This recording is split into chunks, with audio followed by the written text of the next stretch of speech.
Hello दोस्तों, कहानी दुनिया चैनल पर आपका स्वागत है। आइए सुनते हैं सुषमा मुनींद्र जी की लिखी कहानी दुर्घटना। आज की डाक में शोक संदेश आया है। एक कोने से फटे पोस्टकार्ड साइज सफ़ेद कार्ड में छपे काले अक्षर की इबारत पढ़ते हुए राम जसी सोच रही है, ऐसे संदेश छपे हुए काले अक्षर मात्र नहीं होते, किसी का शेष हो गया जीवन होते हैं। शिथिल भाव में बोली, ईरावान इस तरह चला गया। 27-28 साल का रहा होगा। पति रहीस सिंह ने उसके कातर मुख को देखा। हाँ, आनंद से 1.5 साल ही बड़ा था। परसों 13वीं है, बरखेड़ा चले जाना। बरखेड़ा लगभग 100 किलोमीटर दूर है। आने जाने में समय लगेगा। अदालत में कई पेशी लगी हैं। 13वीं के बाद अवस्थी जी बरखेड़ा से कृपालपुर लौट आएंगे, जो उनका पैतृक गांव है। वहाँ मिलाऊंगा, तुम भी चलना। ईरावान दोनों बहनों से छोटा अकेला भाई था। निरूपा की क्या दशा होगी? वे तो माँ हैं, इतना बड़ा दुख सहन करना आसान नहीं होगा।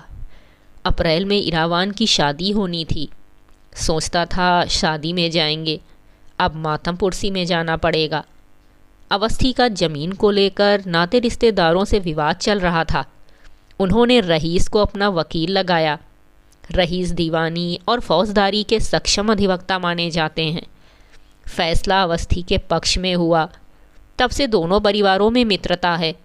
मोबाइल पर बात होती रहती है। रहीस ने मोबाइल पर कॉल कर मालूम कर लिया, अवस्थी कृपालपुर लौट आए हैं। राम जसी, अवस्थी जी आ गए हैं। कचहरी के बाद शाम 5 बजे कृपालपुर चलेंगे। रात 8-9 बजे तक वापस आ जाएंगे। कचहरी से जल्दी लौटना, ठंड के दिन है, अंधेरा जल्दी होता है। लॉन्ग रूट पर अक्सर राम जैसी ड्राइव करती है। इस तरह कुछ अभ्यास कर लेती है। जैसे ही वे शहर की सीमा से बाहर आए, वो ड्राइविंग सीट पर आ गई।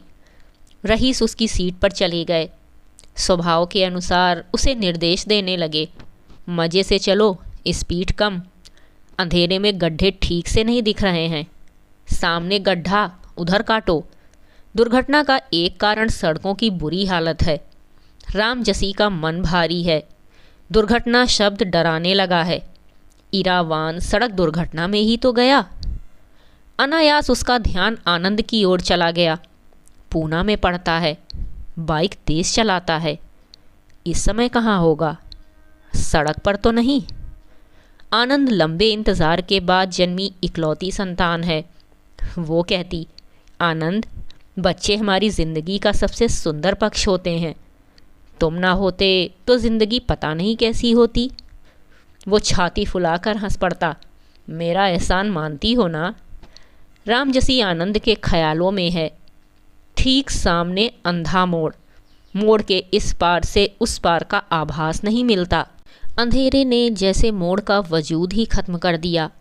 उस पार से आ रही तेज प्रकाश वाली बाइक जैसे एकाएक प्रकट हो गई हो। वो पहली बार जान रही थी हादसा इस तेजी से घटता है। उसने तेज टंकार सुनी, हाथ स्टीयरिंग से छिटक गए। डगमगाती कार मोड़ के उस पार आकर रुक गई। नहीं जानती उसने रोकी या स्वतः रुकी।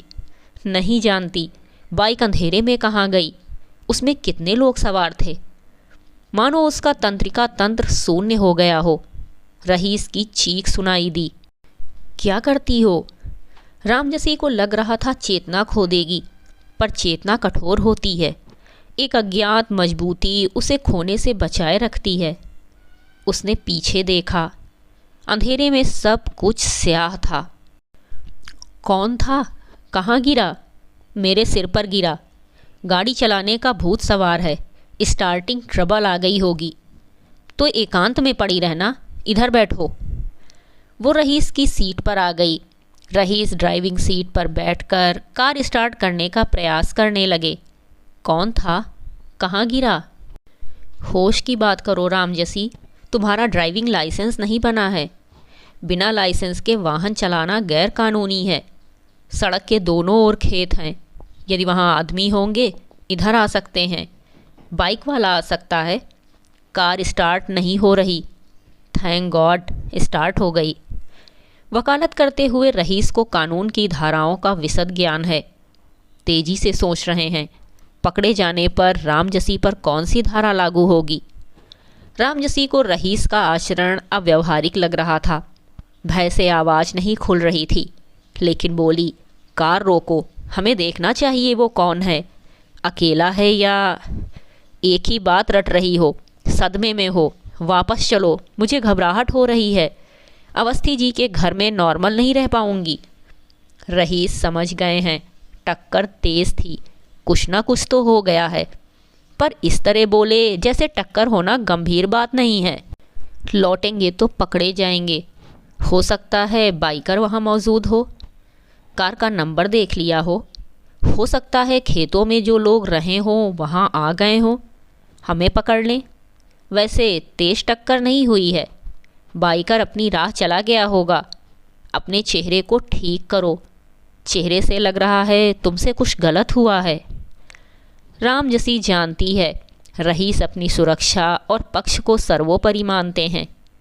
एक बार वो रईस के साथ कार से जा रही थी। कार साइकिल पर सवार स्कूल के विद्यार्थी से टकरा गई। विद्यार्थी गिर गया। कार से उतरकर रईस ने विद्यार्थी के गाल पर 2 तमाचे लगा दिए। हीरो बनता है, गलती करेगा मरेगा, मुसीबत मेरी कि मैं कार ठीक से नहीं चलाता। स्तब्ध विद्यार्थी स्थिति समझता लोग आते, तब तक रईस कार भगा ले गए। वो हैरान थी। क्रिमिनल केस लड़ते हुए हिंसक होने लगे हो। मैं उसे ना मारता तो लोग मुझे मारने लगते।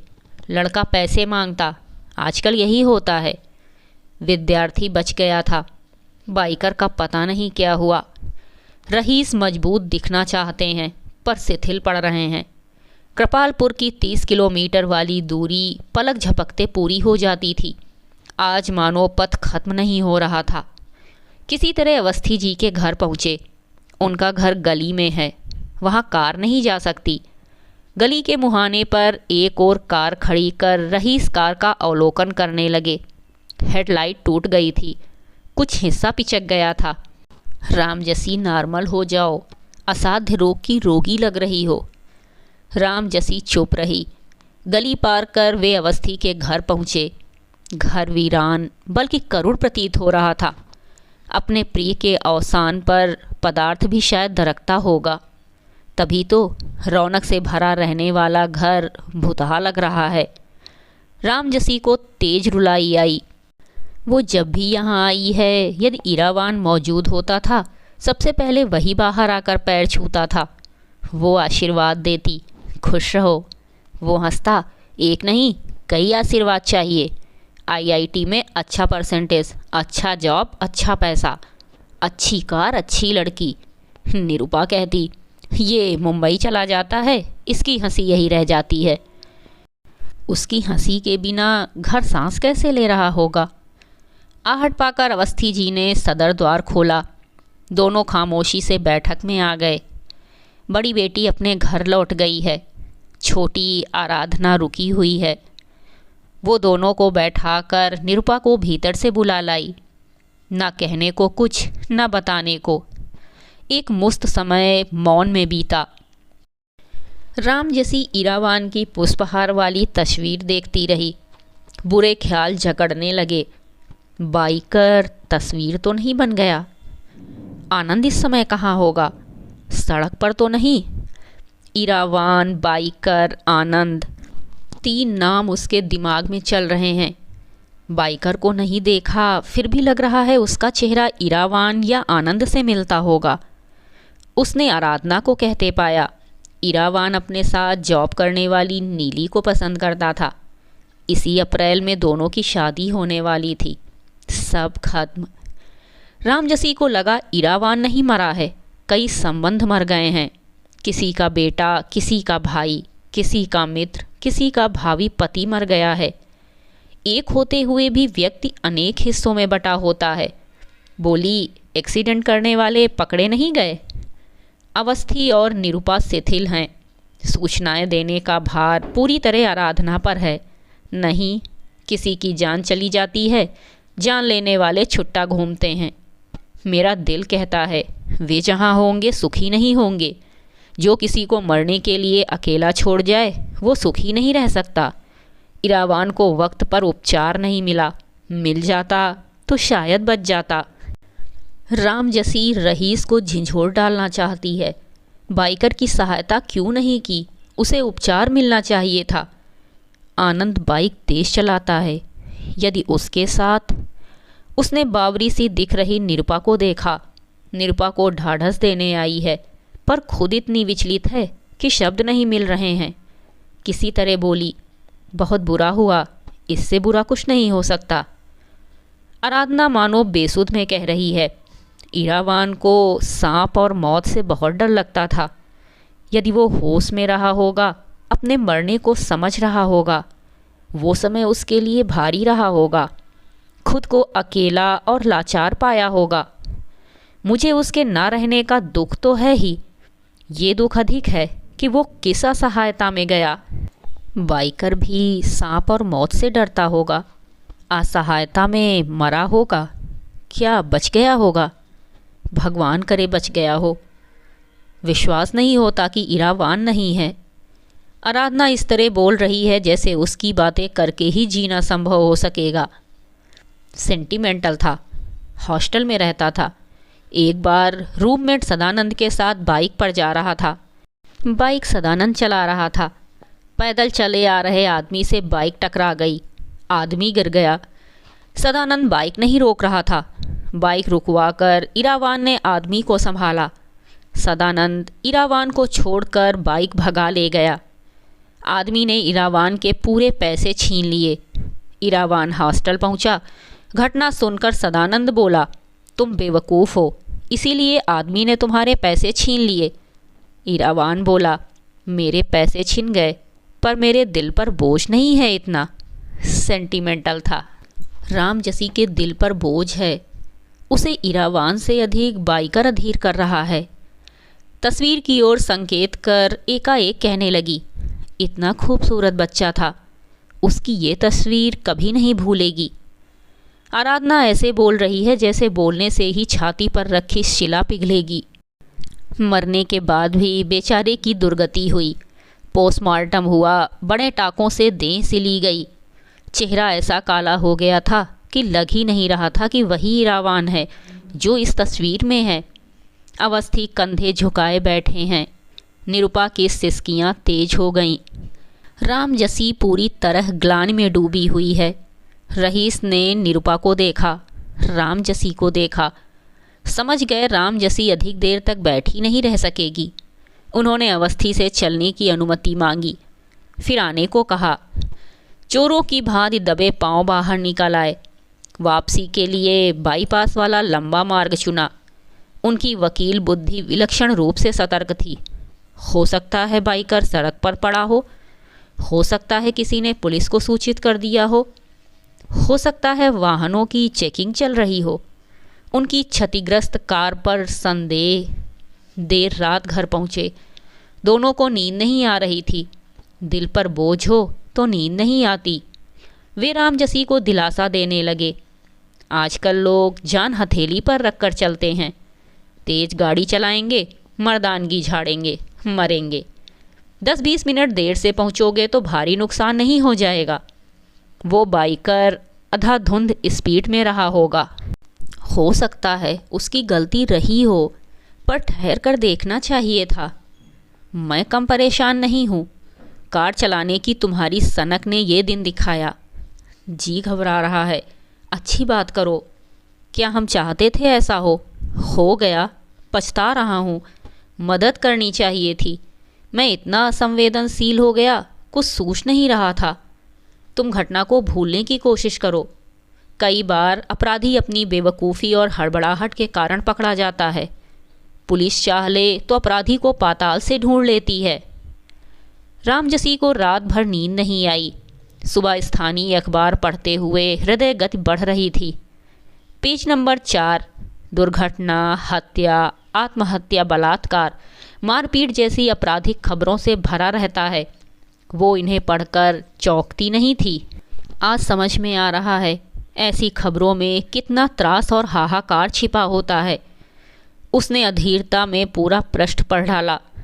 अंधे मोड़ वाली दुर्घटना का जिक्र नहीं है। उसे तत्कालिक दिलासा मिली। खबर नहीं छपी, इसका मतलब मामूली घटना रही होगी। नहीं सोच रही थी कि अगले दिन का अखबार हृदय को विदीर्ण कर देगा। घटना की जानकारी मिलने से पूर्व अखबार छप चुका था, अन्यथा ये आज की नहीं कल की प्रमुख खबर होती। अंधे मोड़ ने ले ली एक और बलि। जैसे शीर्षक के साथ घटना का सचित्र समाचार छपा है। चित्र में घटना स्थल पर बाइक का रौंधा पड़ा था। चित्र के ऊपरी कोने में इनसेट में उसकी जीवित अवस्था की तस्वीर थी। आनंद और इरावान की तरह युवा और खूबसूरत। पीताम्बर पांडे मृतक मित्र की बर्थडे पार्टी में सम्मिलित होने के लिए घर से निकला। तब नहीं जानता होगा कि घर नहीं लौटेगा। वो अंधे मोड़ पर अज्ञात वाहन की चपेट में आ गया। टक्कर इतनी तेज थी कि बाइक से दूर गिर गया। सिर पर गहरी चोटें आईं। पोस्टमार्टम की रिपोर्ट के अनुसार मृत्यु रात 11 बजे के आसपास हुई। अधिक रक्तस्राव और ठंड को मृत्यु का कारण माना जा रहा है। समय पर उपचार मिल जाता तो शायद किसी घर का चिराग असमय न बुझता। लोग खुदगर्ज और क्रूर होते जा रहे हैं। राम जसी आगे ना पढ़ सकी। लगा ठीक इसी क्षण दिमाग की कोई सिरा फट जाएगी, हेमरेज हो जाएगा। उसके स्याह मुख को देख रहीस बोले, क्या हुआ? देखो। रहीस ने अखबार थाम लिया। हे भगवान, आनंद के साथ ऐसा हो तो? तुम सदमे में हो, भूलने की कोशिश करो। ये भुला देने वाली जैसी घटना नहीं है। कुछ कहानियाँ ऐसी होती हैं जो नहीं भूलती। सच्ची घटना कैसे भूलेगी? वो मानो बेसुध में कहानी सुनाने लगी। अस्पताल के एक रूम में 2 बीमार व्यक्ति थे। दोनों के बेड आमने सामने की दीवार से लगे थे। पहले बीमार को हड्डियों की गंभीर बीमारी थी, वो उठ बैठ नहीं पाता था। दूसरे बीमार के बेड के पास खिड़की थी। वो खिड़की से दिखने वाली गतिविधियों को सुनाकर पहले का मन बहलाता। बाहर मौसम सुहाना है, क्यारियों में फूल खिले हैं। आज पीले फूल अधिक हैं। बच्चे स्कूल जा रहे हैं। चारों ओर जीवन है। एक दिन दूसरा मर गया, पहला परेशान हो गया। वे गतिविधियाँ कौन सुनाएगा जो उम्मीद देती हैं? नर्स से बोला, सिस्टर, मुझे खिड़की वाले बेड में शिफ्ट होना है। शिफ्ट होते हुए उसने देखा खिड़की के बाहर काली भद्दी दीवार है। पूछने लगा, खिड़की के बाहर सुंदर बगीचा था ना? नर्स बोली, नहीं। वो हैरान हुआ। इस बेड का मरीज बगीचे के दृश्य मुझे बताता था। नर्स ने चौंका दिया। वो तुम्हें हताशा से बचाने के लिए अच्छी बातें करता था। राम जसी से आगे ना बोला गया। वो जी भर कर रोना चाहती है। रोना उसकी ज़रूरत है। उसे रोते देख रहीस को लगा यही स्थिति रही तो दिमागी संतुलन बिगड़ सकता है। उन्हें एकाएक लगने लगा गलती को छिपाना गलती करने से अधिक घातक होता है। यदि मदद की होती, पीताम्बर नाम का ये युवक शायद बच जाता। राम जसी खुद को संभालो। लोग कहते हैं जन्म और मृत्यु के समय को टाला नहीं जा सकता। जब जहाँ होना होता है हो जाता है। पीताम्बर को मौत वहाँ खींच ले गई, वरना 2-4 मिनट आगे पीछे वहाँ पहुँचता। समझ लो यही होना था। कहानियों से हम कब सीखेंगे? एक बीमार दूसरे बीमार को उम्मीद देना चाहता है।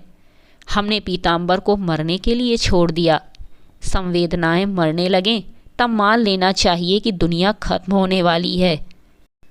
रहीस को राम जसी से डर लगने लगा। इस घटना ने इसके शब्द, अर्थ, संदर्भ, प्रयोजन बदल दिए हैं। किसी के सम्मुख भेद खोल सकती है। इसे सदमे से बाहर लाने के लिए कुछ अच्छी बातें करनी होंगी। अफसोस, उन्हें एक भी अच्छी बात नहीं सूझ रही थी। ये थी सुषमा मुनींद्र जी द्वारा लिखी मानवीय संवेदनाओं पर आधारित कहानी दुर्घटना। कहानी सुनने के लिए धन्यवाद।